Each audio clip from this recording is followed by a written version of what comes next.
आपल्याला फक्त मी एवढंच सांगतो की मी पण या शाळेचा विद्यार्थी होतो.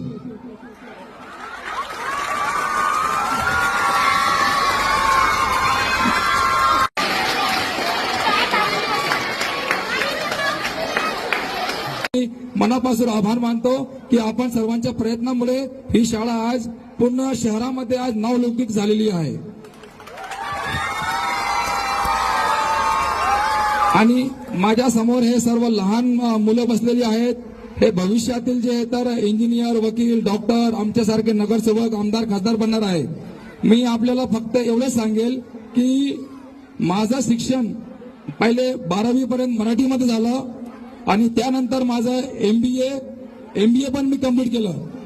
हे जे पूर्ण आपला प्रभाग होता, प्रभाग क्रमांक 1 मधले टोटल 48 उमेदवारांपैकी सर्वात जास्त क्वालिफाईड म्हणून मी माझा अझर पठाण हे नाव होतं त्याच्यामध्ये.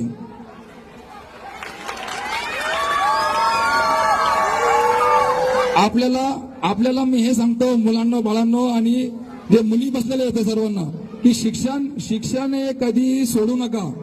आज सर्वात मोठा माझा हत्यार जर का कोणता असेल माझ्या इलेक्शन मध्ये तर तो माझा शिक्षण होता.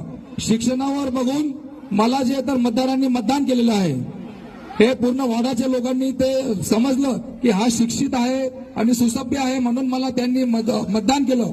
तर ते म्हणतात ना ते शिक्षण कधी वाया जात नाही. तर मला आपल्या सर्वांना इथं पालक पण बसलेले आहेत. पालकांना पण ही नम्र विनंती आहे की आपल्या मुलांना, आपल्या पालकांना विनंती आहे की त्यांनी मुलांना जे तर उच्च शिक्षित करावे आणि त्यांना त्यांच्या आवडीनुसार त्यांचे क्षेत्र निवडायचे अधिकार त्यांना दिले पाहिजे. एवढं सांगून मी माझे शब्द संपवतो. जय हिंद, जय महाराष्ट्र.